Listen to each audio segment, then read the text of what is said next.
નમસ્કાર મિત્રો, સ્વાગત છે સાયકોલોજી વિથ નીતિનમાં. આજે આપણે જાણીશું મનોવિજ્ઞાનના ધ્યેયો. તો મિત્રો, મનોવિજ્ઞાનના મુખ્ય 5 ધ્યેયો છે, જેમાં છે વર્ણન, સ્પષ્ટીકરણ, આગાહી, નિયંત્રણ અને એક છે ઉપયોગ. આમ મનોવિજ્ઞાનના મુખ્ય 5 ધ્યેયો છે. હવે આપણે સ્ટેપ બાય સ્ટેપ દરેક ધ્યેયોનું સમજીએ.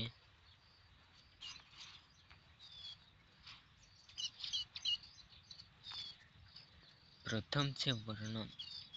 તો મિત્રો, વર્ણન એટલે શું કે જેમ માનવ જીવનનું કોઈ ધ્યેય હોય છે, તેમ દરેક વિષયનું પણ કોઈ ધ્યેય હોય છે. મનોવિજ્ઞાનમાં પણ કેટલાક ધ્યેયો છે, જેમાં છે પહેલું વર્ણન. તો વર્ણન એટલે શું કે કોઈ પણ ઘટના કે બનાવને સમજવા માટે મનોવૈજ્ઞાનિકો દ્વારા તે ઘટના બનવાનું વર્ણન કરવાની અને ઘટના કે બનાવની સમજ પ્રાપ્ત કરવાનો પ્રયત્ન કરે છે. ઘટના કે બનાવ સમયનું વર્તન કેવું હતું તે સમજી તેના અભ્યાસનું વર્તન સાથે સરખાવી વર્તન સ્પષ્ટીકરણ કરવાનો પ્રયત્ન કરે છે. માટે મનોવૈજ્ઞાનિકો ઘટના કે વર્તનનું નિરીક્ષણ કરી તેની નોંધ કરે છે અને ઘટના કે વર્તનને બાબતે અસર કરતા તમામ પ્રકારના પરિબળો વર્ણન પણ પ્રાપ્ત કરે છે. તો વર્ણન એટલે શું કે મનોવિજ્ઞાનનું ધ્યેય માનવ વર્તનનું વર્ણન કરવાનું છે અને આ મનોવિજ્ઞાનનું વિષય વસ્તુ માનવ વર્તન છે. આથી માનવ વર્તન કેવું છે? શારીરિક છે, માનસિક છે, આંતરિક છે, બાહ્ય છે, જોઈ શકાય તેવું છે. આમ તમામ માનવીના જે વર્તન છે, આ વર્તનનું વર્ણન કોણ કરે છે? મનોવિજ્ઞાન કરે છે. કોઈ પણ ઘટના હોય તો આ ઘટનાને ચોક્કસ પ્રકારનું વર્ણન કરવા માટે મનોવૈજ્ઞાનિકો શું કરે છે? આ ઘટનાનું પ્રથમ તો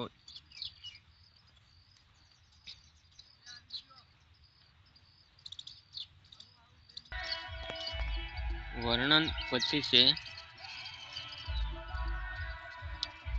સમજ અને સ્પષ્ટીકરણ. કોઈ પણ વર્તનને સમજવા માટે તેના વર્તનનું નિરીક્ષણ કરવું અગત્યનું છે. બાળકોના વર્તનની સમજ મેળવવા માટે બાળકોની રમતની પ્રવૃત્તિનું નિરીક્ષણ કરી તેમના વિશે ઘણી બધી માહિતી પ્રાપ્ત કરી શકાય છે. દાખલા તરીકે કોઈ પણ વિદ્યાર્થી હોય તો આ વિદ્યાર્થીનું વર્ગમાં કેવું વર્તન છે, બહાર મિત્રો સાથે કેવું વર્તન છે, પછી પરિવાર સાથે કેવું વર્તન છે, આ વર્તનનો અભ્યાસ કરી શકાય છે અને તેના વર્તનની સ્પષ્ટીકરણ કરી શકાય છે. સ્પષ્ટીકરણ અનાવ ઘટના કે પરિસ્થિતિ કેમ ઉદ્ભવે છે તેના કારણે સ્પષ્ટતા નિરીક્ષણની સાથે સાથે નિરીક્ષિત વર્તનને સમજવાનું અને તેને સ્પષ્ટીકરણ કરવાનું પણ પ્રયત્ન થાય છે. તો અભ્યાસ વસ્તુના વર્ણન પછી બીજું ધ્યેય શું છે? સ્પષ્ટીકરણનું છે. આ સ્પષ્ટીકરણ એટલે શું કે સ્પષ્ટીકરણ એટલે બનાવ, ઘટના કે પરિસ્થિતિ કેમ ઉદ્ભવે છે તેના કારણોની સ્પષ્ટતા. કોઈ પણ બનાવ હોય, ઘટના હોય, આ ઘટના કે બનાવ કેમ ઉદ્ભવે છે તેની સ્પષ્ટતા એટલે શું? સ્પષ્ટીકરણ.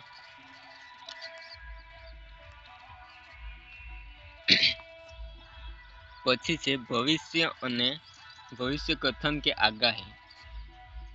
આગાહી એટલે શું કે ભવિષ્ય કથન એટલે કોઈ પણ વિજ્ઞાનમાં સ્થાપિત થયેલા નિયમોને આધારે આવતી તે ક્ષેત્રને લગતી પૂર્વકલ્પના છે. પૂર્વકલ્પના એટલે શું? ભવિષ્ય કથન કે આગાહી કહી શકાય જેને. આગાહી કે ભવિષ્ય કથન એટલે કોઈ પણ વિજ્ઞાનમાં સ્થાપિત થયેલા નિયમોને આધારે કરવામાં આવતી એક ક્ષેત્રને લગતી પૂર્વકલ્પના. વિજ્ઞાન પોતાના વિષય વસ્તુના અભ્યાસ, વર્ણન કે સ્પષ્ટીકરણ કરીને અટકી જતું નથી, પરંતુ નિયમોના આધારે આગાહી કે ભવિષ્ય કથન પણ કરે છે. ઉદાહરણ તરીકે હવામાન વિભાગ નું વર્ણન કે સ્પષ્ટીકરણ કરીને અટકી જતું નથી, પરંતુ હવામાન કે કેવું રહેશે, ગરમી કેટલી રહેશે તેની પણ આગાહી કરે છે. ભવિષ્ય કથનમાં શું યાદ રાખવાનું કે કોઈ પણ મનોવૈજ્ઞાનિક હોય, કોઈ પણ હવામાન વિભાગ હોય કે કોઈ પણ ક્ષેત્ર હોય, તો આ ક્ષેત્રમાં જે નિષ્ણાત બેઠેલા હોય તે ફક્ત તે ઘટનાની આગાહી એટલા કરતા નથી, પરંતુ તે ઘટનાની પૂર્વ કલ્પના કરીને તેને પરિણામ શું આવશે, તેની અસર શું થશે તેની પણ તે આગાહી કરતા હોય છે. પછી છે નિયંત્રણ. મનોવિજ્ઞાનના ધ્યેયોમાં નિયંત્રણ એ એક ખૂબ જ મહત્વની ભૂમિકા ભજવે છે. તો નિયંત્રણ એટલે શું કે સ્થાપિત થયેલા નિયમોના આધારે મનુષ્યની મુશ્કેલીઓ છે, ચિંતા છે, મુશ્કેલી, ચિંતા, પ્રતિકૂળતા વગેરેને હલ કરવા માટે કરવામાં આવતા પ્રયત્નોને મળેલી સફળતા.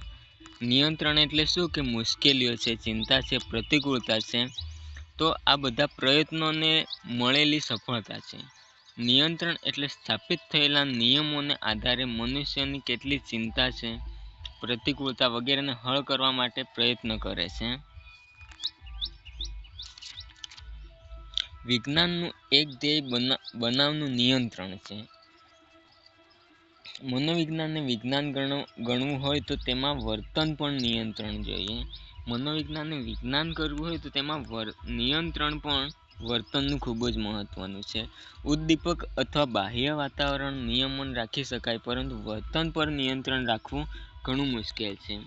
કોઈ પણ વ્યક્તિનું વર્તન છે તો આ વર્તન પર નિયંત્રણ રાખવું ખૂબ જ મુશ્કેલી હોય છે. પછી છેલ્લું છે ઉપયોગિતા.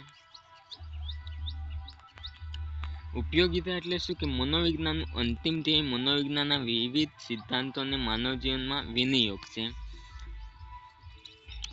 હોસ્પિટલ છે, સરકારી સંસ્થાઓ છે, પ્રાઇવેટ સંસ્થાઓ છે, શાળાઓ છે, સમાજ જીવન વગેરે ક્ષેત્રમાં મનોવિજ્ઞાનના વિવિધ સિદ્ધાંતોનો ઉપયોગ ખૂબ જ વ્યાપક થવા લાગ્યો છે.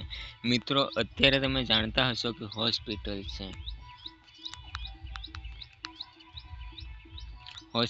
છે, સરકારી સંસ્થાઓ છે, તો આવા બધા ક્ષેત્રોમાં શું થતું હોય છે કે મનોવિજ્ઞાનના જે સિદ્ધાંતો છે, આ સિદ્ધાંતો ખૂબ જ વ્યાપક ઉપયોગ થવા લાગ્યો છે, જે સાબિત કરે છે કે મનોવિજ્ઞાનના વિવિધ સિદ્ધાંતો લોકપ્રિય બાબત સાબિત થાય છે. કોરોના જેવી મહામારી સામે પણ ભારતીય પ્રજાનો ખૂબ જ માનસિક સ્વાસ્થ્ય કેળવીને ટકી રહ્યો. આમ મનોવિજ્ઞાન છે તે વિવિધ સિદ્ધાંતોનો ઉપયોગ ખૂબ જ આવશ્યક હોય. સમાજમાં વધુ લેખકો તેનો ઉપયોગ કરે તેનો મનોવિજ્ઞાનના ધ્યેય છે. તો આ મનોવિજ્ઞાનના વર્ણન, સ્પષ્ટીકરણ, આગાહી, નિયંત્રણ, ઉપયોગ આ બધું શું છે મનોવિજ્ઞાનના ધ્યેયો છે. મિત્રો, વિડીયો ગમ્યો હોય તો લાઈક, શેર, સબસ્ક્રાઈબ કરજો.